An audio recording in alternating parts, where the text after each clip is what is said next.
Hey guys, what's up? It's Happy, Hippie, and Free. I just created a new name for myself, what I thought was fitting. Today, I'm going to be looking over here because I have my notes over here, so I apologize that I'm not looking at you in the eye. But I wanted to go over these, not rules, but tips that I had made for myself, and I still follow to this day with the minimalism lifestyle, I guess. So remember that no two lives are the same. The first thing that I did was I picked a lifestyle. I closed my eyes and imagined what I wanted my life to look like. What would truly make me happy?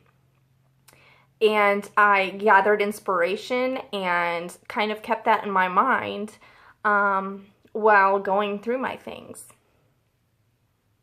Keeping only the things that you love is my second thing that I have on the list. And this kind of goes hand in hand with what I want my lifestyle to look like. I did write everything down, like a list of everything that I love to do, things that I enjoy doing. Mine are listening to music. I like watching movies. I like reading. I like being outside now, which it was not one of them, but it would be now. I like art. I like poetry. I like watching YouTube. Those are just some of the things that I kind of wanted to put in my life just to make more room for things that mattered to me. A big one was animals. I have 4 dogs and a cat, and I really didn't want them being trapped inside all day. I wanted to spend more time with them. My son, he is an important part of my life, and I really want to take time and spend with him, just the two of us. So those are kind of things that motivated me to combine with the lifestyle that I kind of picked out for myself to just kind of focus on. And it kind of put me under a direction of like what I needed to focus on. The next thing, which I'm actually doing this month, so I don't know how it's gonna go. I do know that I purchased a coffee already for $1.35. So I don't know if that's good or not, but we're only 3 days into the challenge too. I've wanted to go on a no spin challenge. I did make a list of rules for myself before I started, because I have things that are going to come up this month that I know I'm going to have to spend money on. Therefore, I allowed myself a list of things that is okay.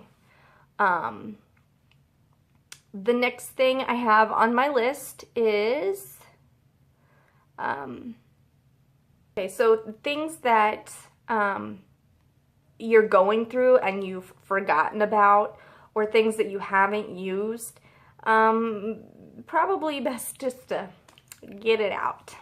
Which brings me to my next point. You got to be honest with yourself. I know for me, I'm a big time believer in the things that I tell myself, and I think a lot of people are. And if you tell yourself stuff over and over again, you're going to start to believe it. This is creating a new habit, a new lifestyle, deprogramming your brain with what you've been ingrained with your whole life. It's hard. It's a challenge. Be easy on yourself. But also be brutally honest with yourself. Don't try to talk yourself into keeping something that you probably know is best that you don't need to keep. Next, keeping yourself motivated. For me, I have to constantly think as why I started this in the first place. And I also watch a lot of YouTube videos while I'm decluttering. I listen to the Minimalists podcast. There's other tons of great ones out there. And the next thing is hold myself accountable. I've talked about this with many people, and they know what kind of journey I am on. And so every time they ask me how I'm doing, with it because they find it, you know, not normal, I guess. They're intrigued and they want to know more about it. So it keeps me talking about it, and it holds me accountable to continue with the lifestyle. Minimalize your things and pick up more experiences.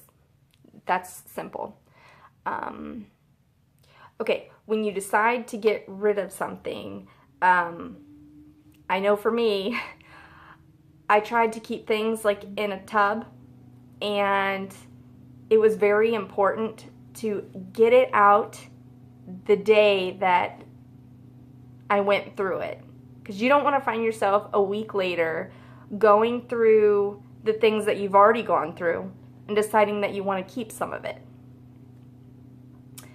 Next thing, go with your instinct. Usually in the first couple of seconds you know if it's something that you should keep or you shouldn't keep. And then the last one is if you bring something new in, take something old out. You have to be a gatekeeper of your own home and be brutally honest with yourself about the things that you're bringing in. So that's definitely important. Be a gatekeeper of your own home. You've worked so hard to get it to where it is now. You definitely don't want to be going backwards. And the only other thing I can think of is don't be so hard on yourself. You're probably going to mess up a few times. I know I have. And as long as you don't beat yourself up too much, know it's normal, know you're deprogramming your mind, you'll be okay. So those are my lists. I hope it helps. I'm in no means telling somebody that they need to do this, nor is it a rule book. Your life is your own, and I think you should live it the way you want. So I'll talk to you guys later. I love you so much. Thank you for watching. Goodbye.